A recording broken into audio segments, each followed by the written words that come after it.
द्वारिका जलमग्न हो गया और माता गंधारी का श्राप से अदुकुल का सर्वनाश। जब 18 दिन का युद्ध समाप्त हो जाता है तो भगवान श्री कृष्ण अर्जुन को उसके रथ से नीचे उतर जाने के लिए कहते हैं।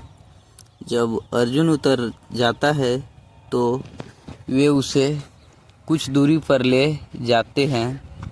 तब वे हनुमान जी को रथ के ध्वज से उतर आने का संकेत करते हैं। जैसे ही श्री हनुमान उस रथ से उतरते हैं, अर्जुन के रथ के अश्व जीवित ही जल जाते हैं और रथ में भयंकर विस्फोट हो जाता है। यह देखकर अर्जुन घबरा जाता है।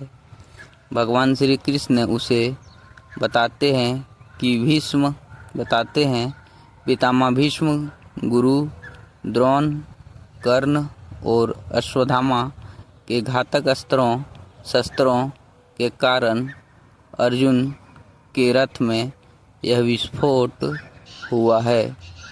यह अब तक इसलिए सुरक्षित था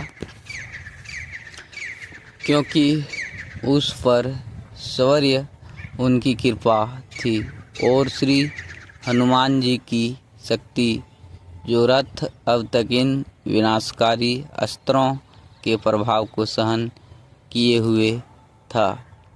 महाभारत के युद्ध के पश्चात सांत्वना देने के उद्देश्य से भगवान श्री कृष्ण गांधारी के पास गए।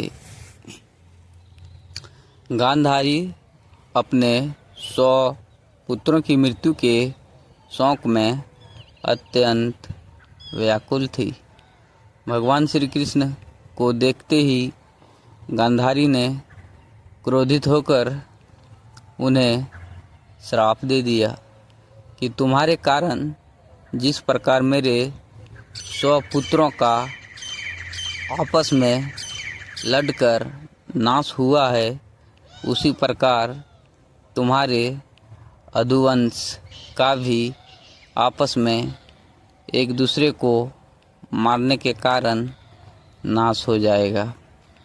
भगवान श्री कृष्ण ने माता गांधारी के उस श्राप को पूर्ण करने के लिए आदमों की मति को भंग कर दिया। एक दिन अहंकार के वश में आकर कुछ अधुवंशी बालकों ने दुर्वासा ऋषि का अपमान कर दिया। इस पर दुर्वासा ऋषि ने श्राप दे दिया, आधा वंश का नाश हो जाए। उनके श्राप के प्रभाव से अधुवंशी पूर्व के दिन प्रभास क्षेत्र में आ गए। पूर्व के हर्ष में उन्होंने अति नशीली मदिरा पी ली और मतवाले होकर एक दूसरे को मारने लगे। इस तरह से भगवान श्री कृष्ण को छोड़कर एक भी आदव जीवित न बचा। इस घटना के बाद भगवान श्री कृष्ण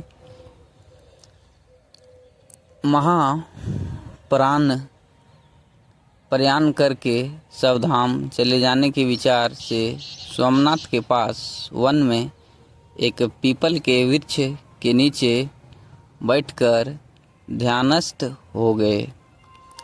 जरा नामक एक बहेलिये ने भूलवश उन्हें हिरन समझकर विषयुक्त बाण भगवान श्री कृष्ण के चरणों पर चला दिया, जो कि उनके पैर के तलवे में जाकर लगा और भगवान श्री कृष्ण सावधाम को पधार गए। मित्रों, यह घटना द्वापर युग के अंत का है। जैसे भगवान श्री कृष्ण ने अपना शरीर का त्याग किया, संपूर्ण द्वारका नगरी समुद्र में जलमग्न हो गया। भगवान श्री कृष्ण पुनः धाम चले गए लीला समाप्त कर के। दोस्तों, यह कहानी अच्छा लगा तो कमेंट बॉक्स में जय श्री राधे कृष्णा ज़रूर लिखें। मैं आपका दोस्त रंजीत पंडित आपको दिल से धन्यवाद करता हूँ। और यह स्टोरी कहानी वीडियो आपको अच्छा लगे तो मेरे चैनल को सब्सक्राइब कर देना और अच्छी स्टोरी वीडियो देखने के लिए धन्यवाद।